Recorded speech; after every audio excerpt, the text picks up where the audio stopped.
लेकिन सीमेंस के शेयर में आज तेज गिरावट देखने को मिली है। वैसे तो बाजार में ही गिरावट है, लेकिन सीमेंस में इस तेज गिरावट के पीछे की वजह कारण भी हैं। ये कारण जान लेते हैं हमारी सहयोगी रिया से। रिया, आप बताइए। जी, तो सीमेंस का स्टॉक आज 10% से ज़्यादा गिर गया है क्योंकि मैनेजमेंट की तरफ से काफ़ी वीक कमेंट्री हमें सुनने मिली है। उन्होंने कहा है कि जो प्राइवेट केपेक्स है उसके अंदर में कुछ भी मीनिंगफुल हमें पिकअप नहीं दिख रहा है ओवरऑल। उन्होंने कहा है कि जो प्राइवेट केपेक्स सेमीकंडक्टर्स, बैटरीज और ईवीज़ के लिए है उसमें डिसेंट पिकअप नज़र आ रहा है, लेकिन जो ट्रेडिशनल टेक्नोलॉजीज़ हैं वो काफ़ी स्लो है अभी। रेलवे बिजनेस की अगर बात करें तो डोमेस्टिकली वो बहुत स्लो है। एक्सपोर्ट्स में हमें आगे 1 से 2 साल में पिकअप देखने मिल सकता है। सीमेंस के एनर्जी बिजनेस की अगर बात करें तो वहाँ पे स्ट्रॉन्ग डिमांड नज़र आ रहा है ट्रांसमिशन सेगमेंट में, क्योंकि रिन्यूएबल सेगमेंट की तरफ एक शिफ्ट हो रहा है और जो HVDC सेगमेंट है वो आगे जाके एक मेजर ग्रोथ ड्राइवर होने वाला है। लेकिन एक बहुत बड़ा नेगेटिव है कंपनी के लिए, क्योंकि कंपनी ने बोला है वो LCC टेंडर्स में पार्टिसिपेट नहीं करने वाले हैं इंडिया में या फिर अब्रॉड भी।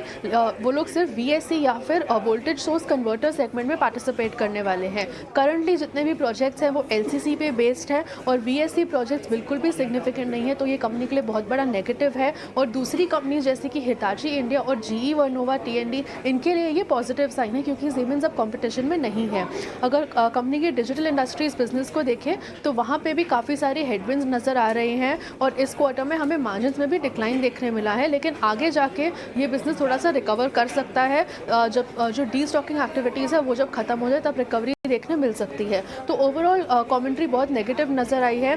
ABB के शेयर्स भी इसी के रिजल्ट से 5 से 6% गिर गए हैं और सीमेंस में हमें करीब 11% का फॉल नज़र आ रहा है।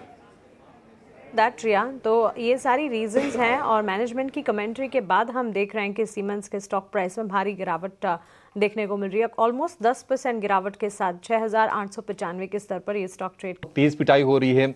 सीमेंस 10% नीचे है। ABB में हम देख रहे हैं कि करीब 5.5% के आसपास से गिरावट है। ये शेयर टूट रहे हैं। और दूसरी इनके बारे में जरा व्यू दीजिए कि आपकी क्या व्यू है, कौन से सेक्टर आपको वैल्यूएशन के लिहाज से सही लग रहे हैं। और जो आप चीज कह रहे थे कि FIs का बोनस डिपेंड करता है प्रॉफिट जो जनरेट करेंगे बाजार से, क्या आप कह रहे हैं सर? वो देखिए क्या होता है ना, समझिए म्यूचुअल फंड से मैं आपको एक्सप्लेन करता हूँ। ये NAV डिक्लेयर होता है रोज स्टॉक प्राइसेस के हिसाब से, राइट। तो समझिए कि एक फंड मैनेजर ने अच्छे स्टॉक पिक किए थे साल के शुरू में। अब उसमें 20% उनको प्रॉफिट है। अब उसको बोनस देना है क्योंकि ईयर एंड उनका जनवरी टू दिसंबर होता है। तो वो 20% प्रॉफिट में से समझिए कि उसको 2% देने वाले हैं। तो उस 20% से 2% दे दिया, मगर अगले दिन यानी जनवरी 1 या 2 को स्टॉक गिरती है। तब क्या हुआ कि कंपनी ने पैसा दे दिया, उस पैसे से उनको कोई लाभ नहीं मिला क्योंकि स्टॉक गिर गई। तो इसलिए हर हेज फंड का ये नियम होता है कि आपको बोनस चाहिए तो कैश में प्रॉफिट बुक करें ताकि कंपनी को भी वो पैसा आ जाए, उसमें से आप अपने पैसे लेके जाओ और फिर जनवरी में आके आप फ्रेश रियलोकेट कीजिए जहां पे भी करना है।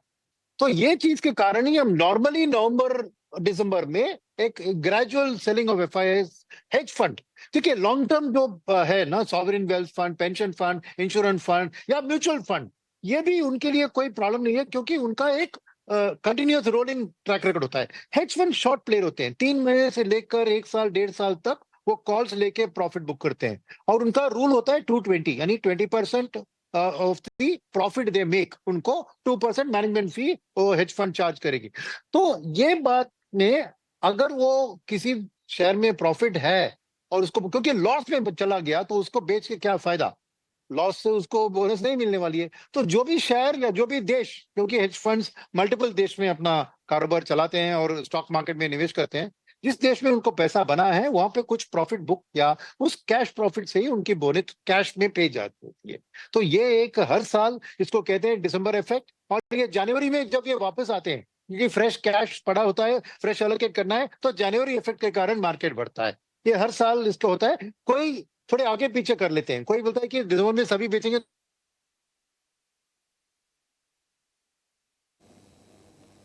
कि शायद दाम ठीक है। और भी बढ़े, दिसंबर एंड में और बढ़ेगा बढ़ेगा करके वो के डिले कर। साथ कुछ तो प्रॉब्लम है नेटवर्क में। सुनील सर, समझ गए सर। बहुत शुक्रिया आज आपका समय देने के लिए। फिर से आपको जोड़ देंगे और बाजार पर विस्तार